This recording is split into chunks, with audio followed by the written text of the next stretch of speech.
That's just numbers that you can't get with many other weapons, and still maintain, you know, the talents and stuff that you get from EB. Even if you run a different setup, it can hit the same numbers. The talent itself, you just can't replace. Yeah. So right now, at the moment, it doesn't even matter if these dudes hit me in the head. I'm still gonna heal. Yeah, that's I crazy. don't have to worry about dropping them long dropping again. And then I could just go over to you, heal you up. Oh, that's nice. Oh yeah, I might have to try that because I mean I wasn't too big on the deflector shield at first. Then I saw a couple of your deflector shield builds, and I was like, yeah, I gotta try it. But I mean, now that I know the full potential of the deflector shield You after see what seeing just them, I happened was just like, now, though. yeah, I know. See, watch this. I'm about to send my drone to you. So now it's healing you.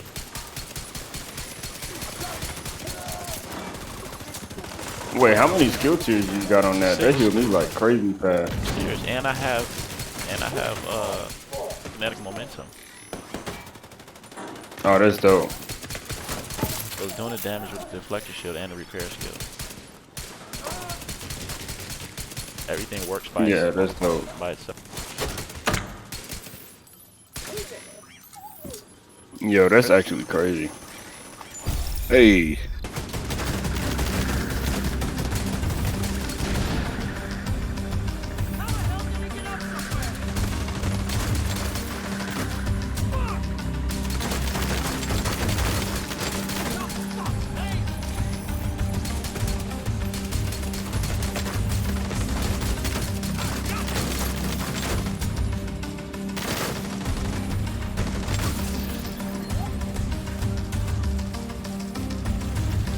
Alright, y'all.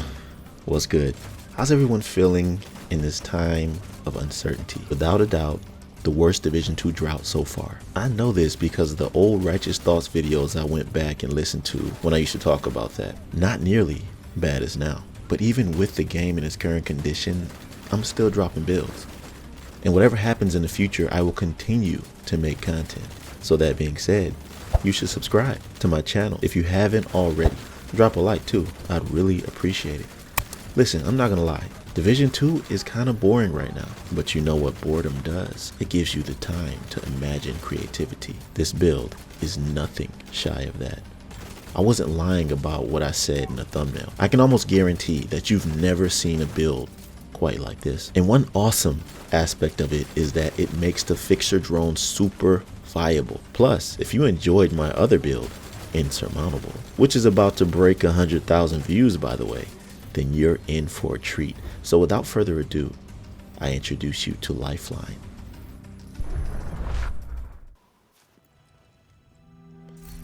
Alright, I held off releasing this build for months because I didn't like any of the skills I used to heal myself with it. The chem launcher was unreliable after eventually running out of chem ammo. The reinforcer hive that wasn't really good since I'm always on the move.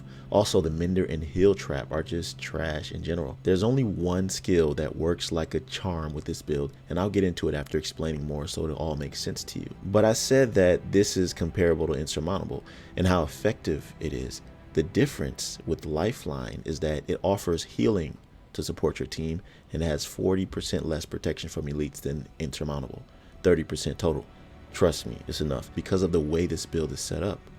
Let me tell you, for the weapons, there are 2 of these that I use the most. I have 6 skill tiers, so the capacitor is a no-brainer. The more tiers you have, the more damage you deal. The secondary doesn't matter, but the other weapon that's important is the pistol. The card custom. Now I was contemplating on if I should use a D50 with NSYNC for more damage, but I realized that mostly everything on this build, including the weapons, are going to be used for utility purposes more than weapon damage. Basically to better your skills damage and healing. So I stuck with the card custom. But this build is completely alien to any other I've made. Check it out, it's amazing. Every piece works together so perfectly to produce simultaneous healing, damage, and survivability. This build has something special also that I want to tell you about, a trio of brands that substantially increase the effectiveness of it. First, let me tell you exactly what you need for your skill damage to have a strong base. The one-piece Wyvern Mask with a two-piece 𝐻𝐼𝐴, both granting 10% skill damage with skill damage and repair attributes. The chest piece is one of those and has kinetic momentum. I don't think this talent can get more relevant than it is in this particular build. Just by moving, it grants a total of 15% skill damage and 20% repair skill. This is why it was hard for me to use all those other heal skills I mentioned earlier. The heal skill I chose is the fixture drone because it provides the autonomous healing I need while on the move, with repair skills rolled everywhere along with kinetic momentum. Also the 30% protection from elites mods I have. This build allows me to withstand mostly all damage dealt to me. Remember how I said that the only weakness this build has is elites beaming your head? Well, I'm using healing to counteract that, even with chungas and name bosses shooting at me. So unlike my insurmountable build, I don't need to pull out my Ravenous with the protection from elites and fight them head on anymore. Now the shield does everything for you. It's crazy, man. And with the fixture drone, you can also target your allies with it so it'll heal them as well, substantially too.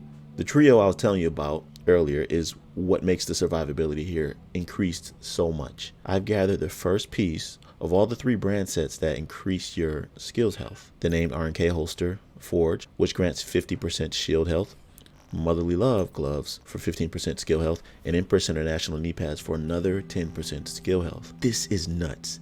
It makes my deflector shield's health, which is my secondary skill by the way, but it makes my shield's health almost 11 million. Come on, man. This is going into bulwark territory. For a deflector shield, that is insane. So we talked about the healing, we discussed survivability.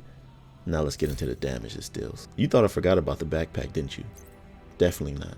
It's the second piece of 𝐻𝐼𝐴 and it's the named version called Combine Arms. Let me just say that this talent works best in these type of builds. Builds where you're constantly firing your weapon to proc the bonus. It's a bit difficult to do that with a skill build without having any protection. So with all these bonuses active, from insync to kinetic momentum to combine arms, that's 60% extra skill damage on top of all the rolls on my gear, plus the fact of it being a tier 6 skill build. One thing I like to say about this, besides the fact that it's very reliable in so many situations, is that it's very fun to play. It's crazy how it took this long for the deflector shield to become viable for many people. I love it and have already made about 4 builds with it, including this one.